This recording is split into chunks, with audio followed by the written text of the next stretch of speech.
I mean... the R&B artist. I mean, why not? And Bailey. I saw you, Bailey. So Finn Balor wins the match via roll-up, which I thought was interesting. So he's out there, and he's like, it's one of those, like, he wins, but he gets out of there quickly. Yeah. And then he hits the thing, he hits the ramp or whatever. Yeah. And he's like, oh. And she's like, yeah, good job. And her hand goes down onto the abs. I mean... And gives him a little pat. I mean... I see you, Bailey. Let's face it. I see you out there appreciating. I mean... Playing the washboard. I see you. Every woman in the locker room has done that, and you know it.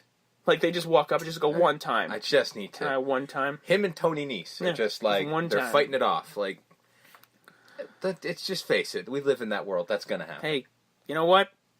I still think he doesn't know how to spell carbs, so... He doesn't. He's never seen one. So how would he know how to spell it? So, I look like Finn Balor. I'd walk around with the shirt off, too.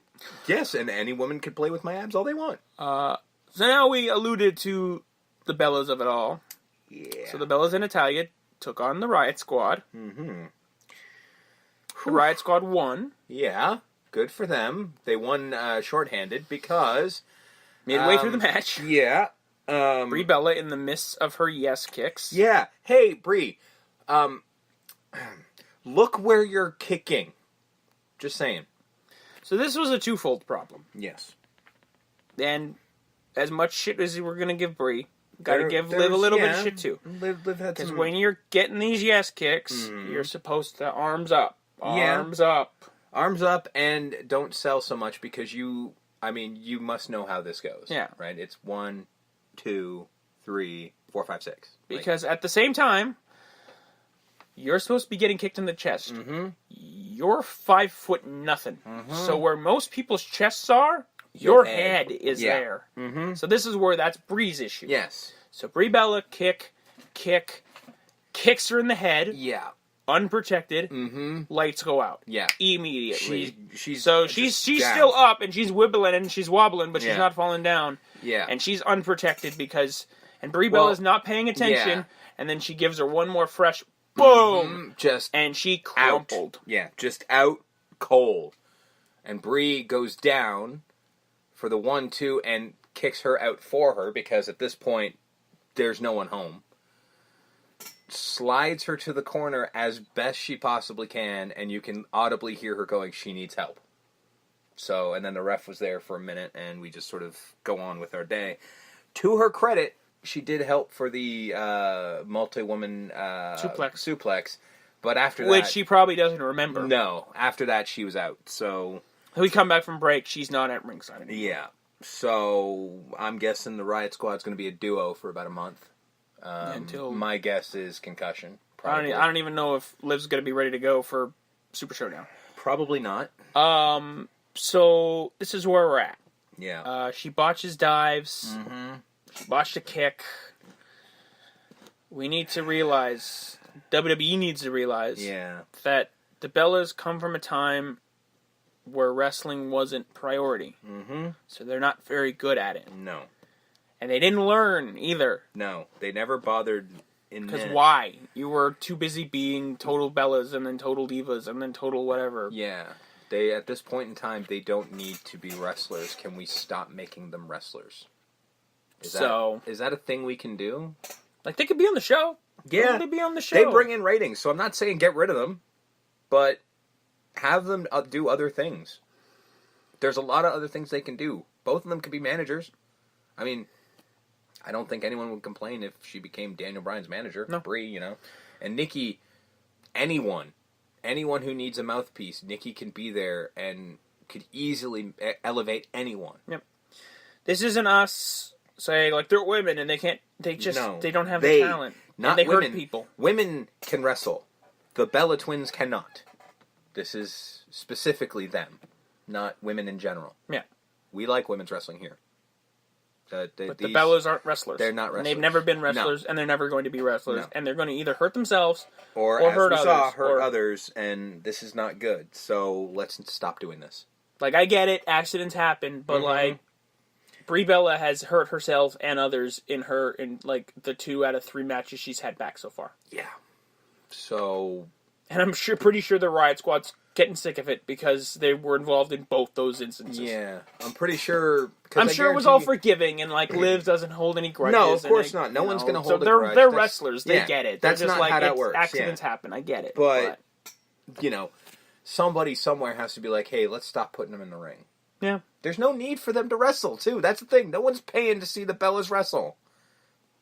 I'm sorry, they're not. No one is. Nope. They're not there to see that. Nope. In the time the Bellas were gone, a new crop of women have come up, and everyone's interested in them. The Bellas' time as wrestlers is gone. You have a whole roster on Raw. You have a whole roster on SmackDown. You have a whole tournament right now going on, and you have a whole roster in NXT. Yeah, we're fine. We don't need the Bellas for this. We're good. They can be managers, and no one will care. Everyone will be happy.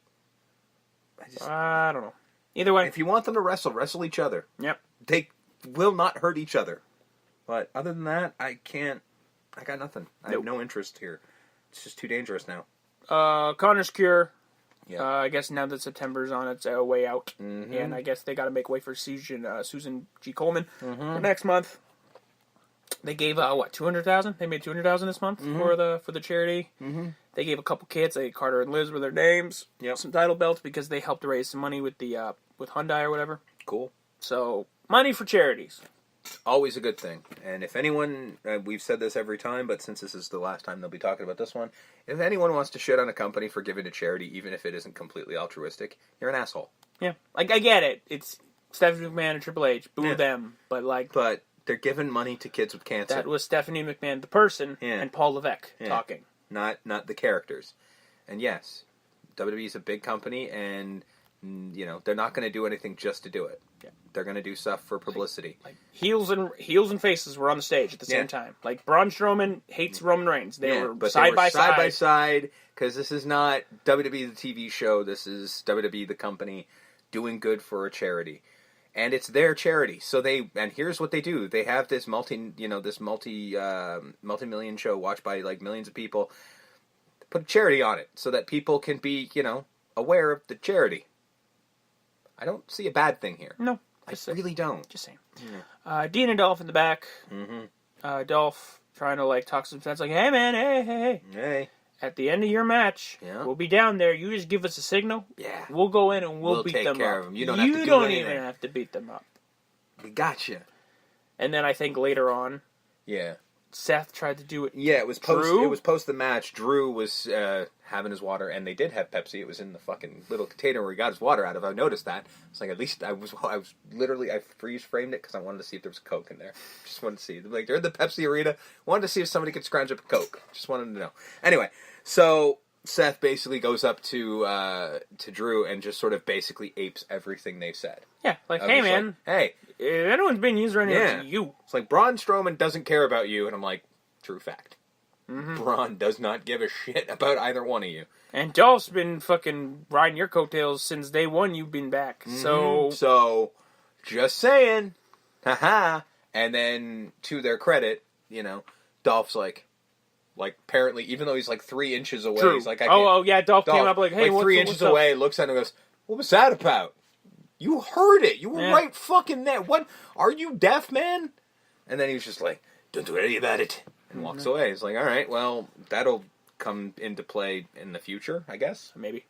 Connor defeating Chad Gable. My God. Holy crap. Yeah, although they're going to get beaten extra hard next week, so who cares? And then Bobby Roode's totally going to turn on Chad Gable. Mm-hmm. Stephanie Triple H interviewed on the way out. Mm-hmm. It was Charlie asking, so, what do you think about The Undertaker last week? And Steph's like, we just had a nice night. It's my birthday, and you're going to bring up that shit? Yeah. And Triple H, no, it's all right. I got this, and she goes into the cab, all in a huff. And at the same time, he's just like, well, fuck, remember what happened to fucking Baron earlier? That's going to happen to me. So thanks, Charles. Cab. God damn it, Charles. Going listen. It's all, no one wants to say it, so I'm going to say it. Mm-hmm. I'm going to put the dead man down. It's one of those, I'm going to retire him. But I'm gonna. Yeah. We're not fighting in suits. We're not fighting in a boardroom. Yeah. It's me and him.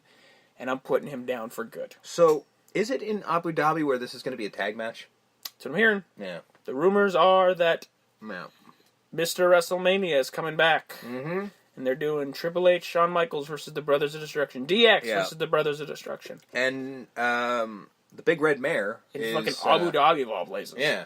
The Big Red Mare is donating his money to the Knox Fund. Oh, whatever he makes. Yeah, whatever he makes. Like, whatever he makes from now on. Whatever Kane makes as a wrestler is just going into his the city. Yeah. Because I don't need it. Yeah. He's like, first of all, I got a job. I'm good. Plus, Glenn Jacobs is, like, legit the smartest man. Yeah. Like, maybe it's him and John Bradshaw Layfield, like the two smartest dudes ever with money. Yeah. So, like, I'm sure Glenn Jacobs saved every penny he made and has a very nice house in Tennessee. He's really good friends with JBL. I have a feeling they chatted. And I randomly saw an interview on YouTube with the JBL, and it was Bruce Pritchard, JBL, and Eric Bischoff. I think you'll probably know what show I'm talking about. And they were sitting around, and then randomly the host asked JBL a question about bitcoins and cryptocurrency. And JBL just started rattling all this shit off. And at one point in time, literally, Pritchard and Bischoff sort of poked each other and went, "The fuck? What?" And JBL stopped and goes, "What?" And he goes, "I've never heard anyone say so many smart things in one moment. Like, I don't know what the hell you're talking about, but it's fascinating." I love it because when you thought of John, like, before JBL ever happened, you just knew him as Bradshaw, the big beer-swilling Texan who was running around with Ron Simmons just decapitating dudes with fucking clotheslines from hell. Not realizing he was legit the smartest man in the room. Fucking saved all his money, invested it in all the right places, and now lives on a fucking island somewhere. Yeah. He's happier than a fucking, like, gonna live in a ripe old age because he never really touched drugs. Yeah. I mean, in all fairness, if you if you ask anyone, like, I would say probably if you asked anyone who's made the most, like, who has the most money in the history of pro wrestling, it's probably JBL. I mean, aside from Vince McMahon himself. Like, the amount of money this man has made, not just from wrestling, that he's a multi-millionaire. Legit wrote financial books. Yeah, he has. So, and I'm sure Glenn Jacobs will eventually get around to doing that. Yes. Drew and Dolph defeated the Revival. Fantastic tag match. It was. Hopefully this gives something to the Revival. You know what? According to the sheets, the old man was happy with it. Good. The old man saw it and was like, God damn, those kids got something. All right. Because I think now that they've proven that they've been around for 6 months and they haven't... Neither of them have hurt themselves. It's like, okay, well, maybe we'll give them a shot. Because, first of all, why did they get a title shot? Oh, because they were supposed to get a title shot against B Team. Right, and they got jumped by these guys. Right, I forgot. Yeah, and it took like a month for them to get their proper title shot. And when they did, go figure, they burned the house down. Yeah, because this is awesome chant. First of all, the other two guys, because, Drew and Dolph aren't nothing to sneeze at as a tag team. Exactly. And then you got the Revival, who, as I've been touting for over a year, are the best tag team in WWE. Well, you can make an argument, though, that Drew and Dolph are the best tag team this year. Yeah. There's definitely... I mean, to borrow a phrase, they've burnt it down every time they've been in the ring. Like, it's been excellent, so... And we were like... I still remember when they first got together, we were like, these guys don't fit. Well... Like, they're two completely different characters. They don't fit, but they work. I don't know if it's a size thing, like the big guy and the small guy work together. I mean, it works every time, so I guess that was probably... it worked with Shawn and Diesel, so... Yeah, and, pretty much every other tag team for a while there. Every 80s tag team. So, but yeah, this match was fucking dope. I loved every second of it. And again, as long as... I hope the old man's happy, because I want more of this. I want more Revival. Please. Kevin Owens show with Elias. I guess Elias being his band leader. Can this be every time, though? Because I kind of liked a little bit of the banter. I was just like, they're sitting there like this. I'm like, this is fucking... It looks like he's his band leader. That's his fucking Kevin Eubanks. Like, that's... Holy shit, this is kind of awesome. And, just ask Elias, so Elias, tell me about this. Like, I don't even want to talk to these people. I love that you went for the Kevin Eubanks of it all. Not like, they're like, Questlove, and I'm like, Questlove plays the drums, bro. Kevin Eubanks plays guitar. He's the only band leader. I know my fucking late night talk shows. He's literally the only band leader that played guitar. Everyone else played a piano or something else. It's like Questlove played the drums. I'm actually shocked Cole didn't say Paul Schaefer. Actually, me too. Wow. Although it wasn't him that pulled Questlove, I think that was Corey. It was Corey who pulled Questlove, but I think basically, I have a feeling that Michael Cole is just like, yeah, we know that Jimmy Fallon guy, he counts. Yeah, In all fairness, though, like, nobody really has much of a band leader anymore. Oh, no, they do. They just don't focus on them as much. No, there's not much banter. No. Other than Questlove. Because it's Questlove. Well, I mean, the other ones do